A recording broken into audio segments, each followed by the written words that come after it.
حضور کی ٹہنیاں لے کر غلام یسوع مسیح کا استقبال کیا۔ آج بھی جب لوگ پوری دنیا کے اندر جب حضوروں کا تہوار آتا ہے اور لوگ بڑے جوش کے ساتھ حضور کی ٹہنیاں لے کر لہراتے ہوئے جلوس نکال کر اس بات کا اقرار کرتے ہیں کہ خداوند یسوع مسیح وہ فاتح ہے جس نے موت اور قبر پر فتح حاصل کی۔ لیکن بڑے افسوس کے ساتھ ہماری یہ جو کلیسیا ہے، یہ قدیم کلیسیا ہے، یہ کوئی نئی کلیسیا نہیں۔ لوگ گھروں میں بیٹھے رہتے ہیں، کہتے ہیں جی کب جلوس لے کر آئیں گے تب ہم خدا کے گھر میں جائیں گے، اور بڑے تھوڑے لوگ جلوس میں شریک ہوتے ہیں۔ جس طرح جہاں پر ابھی اتنے لوگ بیٹھے ہیں اور کچھ لوگ چرچ میں آ جاتے ہیں، جلوس میں جاتے نہیں ہیں، اور یہ کوئی معمولی بات نہیں ہے کہ آپ ایسے بزرگوں نے یہ جلوس نہیں رکھا جس میں بزرگوں کی ٹہنیاں لہرائی جاتی ہے، اقرار کیا جاتا ہے کہ خدا یسوع مسیح فاتح بادشاہ ہے، اور لوگ کہتے ہیں چلو یہاں کی جلوس نہ جائیں، اور یہ بڑی بری بات ہے، اور یہ خدا کی نظر میں بھی درست نہیں ہے کہ جب آپ جلوس کے ساتھ شریک نہیں ہوتے۔ یہ قدیم کلیسیا، اور آپ دیکھیں کہ یہ وہ کلیسیا ہے جس میں جاوید صاحب کویت کے انچارج ہوتے تھے، بڑے وقت کے ساتھ وہ آ کر ہارمونیم کو تیار کرتے تھے، کپڑا باندھتے تھے، اور اس کے ساتھ پھر سرفراز چچا پالو جو گردے بھی نہ ہوتے، وہ بھی آ کر ڈھولک کو سیٹ کرتے تھے رات کو ہی، یہ سارا کہ صبح جلوس نکالنا ہے۔ لیکن آج ہمارے نوجوانوں کے اندر، ہمارے اندر وہ جوش ختم ہو چکا ہے۔ نشے کے لیے ہم بڑے درپا ہیں، شرارتوں کے لیے ہم بڑے درپا ہیں، لیکن جب خدا کے گھر کی بات آتی ہے، خدا کے کاموں کی، سب شرم ہو، سب شرم ہو۔ خدا یسوع مسیح نے کہا اگر تم آدمیوں کے سامنے میرا انکار کرو گے تو میں باپ کے سامنے تمہارا انکار کروں گا۔ اوپر سارے نوجوان بیٹھے ہیں، میری منت ہے آپ سے کہ مہربانی کر کے چرچ کے کاموں میں حصہ لیں، چرچ کے کاموں میں آئے۔ یہ چرچ آپ کا ہے، آپ نے آنے والی نسل کو تیار کرنا ہے، اور مجھے تو نظر آتا ہے کہ ہماری جو آنے والی نسل ہوگی ان کو زبور نہیں آئیں گے۔ ہمارے جو بزرگ تھے جہاں پہ جو کویت بیٹھتی تھی وہ زبور گاتے تھے، اور زبور ہمارے خون کے اندر رچا ہوا ہے۔ اگر کوئی غلط طرز گائے تو فوراً ہمیں کلک ہم کرتے ہیں کہ یہ غلط گا رہا ہے، لیکن نئی نسل کو ہم کیا دے رہے ہیں؟ نئی نسل کے ساتھ ہم برا کر رہے ہیں۔ ہمارا فرض ہے آنے والی پشت نو 10 سردوئے ہار، ہماری ڈیوٹی ہے، ہماری ذمہ داری ہے کہ ہم زبور گائیں اور نسل سنے، بچے ہمارے سنے، ان کے اندر یہ شوق پیدا ہو۔ لیکن ہمارے اندر کوئی شوق نہیں ہے، سبتی لوگ ہیں ہم کہ ہم نے بس یہی کام کر رہے ہیں، اور بھی بڑے کام ہیں جو ہمیں کرنے کی ضرورت ہے۔ تو مہربانی کر کے چرچ کی طرف توجہ دیں، چرچ کی طرف آئیں، باہر جا کر گاؤں کے لوگوں کو دیکھیں کس قدر چرچ کی تیاری کرتے ہیں وہ لوگ، ڈیکوریٹ کرتے ہیں نوجوان، لیکن آپ دیکھیں ہمارے چرچ میں کچھ بھی نہیں ہے، بس جی ٹھیک ہے جی دعا کرنی ہے۔ یہ آپ نے کام کرنا ہے، کسی کو شوق نہیں ہے۔ اور خداوند یسوع مسیح کے لیے انہوں نے ٹہنیاں لہرائی، انہوں نے تسلیم کیا کہ یہ ہمارا فاتح بادشاہ ہے اور یہ ہمیں نجات دے گا۔ آپ کو تو اس نے نجات دے دی ہے، آپ کے لیے تو اس نے موت کو شکست دے دی ہے۔ ایسے نہیں پوری دنیا کے اندر پام سنڈے منایا جاتا، ہیپی پام سنڈے، ابھی چرچ ختم ہوگا تو سارے لوگ ایک دوسرے کو کہیں گے، لیکن ہمیں عمل کرنے کی بھی ضرورت ہے کہ سارے لوگ جلوس میں شریک ہوں، سارے لوگ اس میں شامل ہوں۔ اور میں امید کروں گا کہ جو سن لائف سروس ہوگی اس میں تقریباً سارے لوگ اس جلوس میں شریک ہوں گے۔ اور تیسرے نمبر پر گدھے کے بارے میں بیان کیا گیا کہ گدھے کی سواری جو تھی، ہمارے ملک کے اندر گدھا بڑا حقیر جانور ہے، ہمارے سامنے اس کی کوئی قدر و قیمت نہیں ہے، بڑا حقیر سا وہ جانور ہے۔ لیکن ملک فلسطین کے اندر شہزادے جو تھے وہ گدھے پر سواری کرتے تھے، جس کی مثال ہمیں قضات کی کتاب کے اندر ملتی ہے، اور خدا کا کلام بیان کرتا ہے کہ یہ صلح اور سلامتی کی علامت تھی۔ اور یہاں پر جب زکریا نبی نے پیشن گوئی کی تو اس نے کہا کہ وہ حلیم ہے اور گدھے پر سوار ہے، بلکہ جوان گدھے پر سوال ہے۔ اور آگے جا کر چاروں اناجیل کے اندر اس کے بارے میں بیان کیا گیا دادو کے بچے پر۔ دادو کا بچہ ایک ایسا جانور ہوتا ہے جس پر کسی نے سواری نہ کی ہو اور پہلی مرتبہ وہ اس قابل ہو کے اس پہ سواری کی جائے۔ اور خدا یسوع مسیح پہلے وہ بادشاہ تھا جو اس گدھے پر دادو کے بچے پر سوار ہوا۔ اور یہاں پہ بیان کیا گیا اور میں افرائیم سے رتھ اور یروشلم سے گھوڑے کاٹ ڈالوں گا۔ اور جب بادشاہ کے لیے ضروری ہوتا تھا کہ جنگ کرتا تھا، گھوڑے پر بیٹھ کر جنگ کی جاتی تھی، لیکن خدا کا کلام زکریا کی معرفت یہ بیان کرتا ہے کہ وہ یروشلم سے گھوڑے کاٹ ڈالوں گا اور جنگلی کمان توڑ ڈالے گی، اور وہ قوموں کو صلح کا مژدہ دے گا۔ صلح سلامتی کا شہزادہ، بڑا جوش، بڑا جذبہ تھا اس کے اندر کہ وہ خدا یسوع مسیح کو اپنا بادشاہ مان رہے ہیں۔ لیکن یہ بادشاہ بالکل ان کے الٹ نکلا، یہ سارے لوگ اس کے خلاف ہو گئے۔ پہلی ٹکر جو خدا یسوع مسیح نے لی وہ تاجروں کے ساتھ، دولت مندوں کے ساتھ۔ ہیکل کے اندر جا کر سارے اس نے جو تھے کاروبار کرنے والے ان کے تختے ٹوٹ کر دیے، تو وہ اس کے خلاف ہو گئے۔ اور یہی وجہ ہے کہ عید فصح کے دن جب آخری فصح منائی گئی اسے گرفتار کیا گیا، اور وہی جو اسے کہتا تھا یہ ہمارا بادشاہ ہے، اوشنا، جس کا مطلب ہے ہمیں نجات دے، رومی حکومت سے ہمیں بچا۔ اب وہ رومی حکومت کو کہتے ہیں اسے مسلوب کا۔ اور خدا یسوع مسیح ان سب کے لیے قربان ہے۔ یہاں سے ہی پاک سنڈے سے ہی اس کے دکھوں کا آغاز ہو جاتا ہے۔ جب ہم اگلے ہفتے میں قدم رکھنے والے تو میں آپ سے درخواست کرتا ہوں کہ صبح کے وقت جب چرچ ہوتا ہے اس میں مہربانی کر کے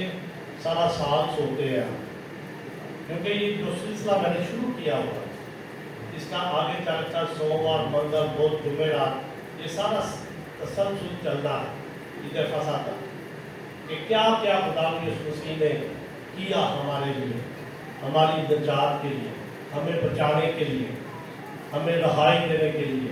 اور پاک سنڈے کے دن سے ہی یہ کام خدا یسوع مسیح نے شروع کر دیا۔ خدا ہمیں اس کلام کے وسیلہ سے برکت دے، اور دعا کریں گے اپنے سروں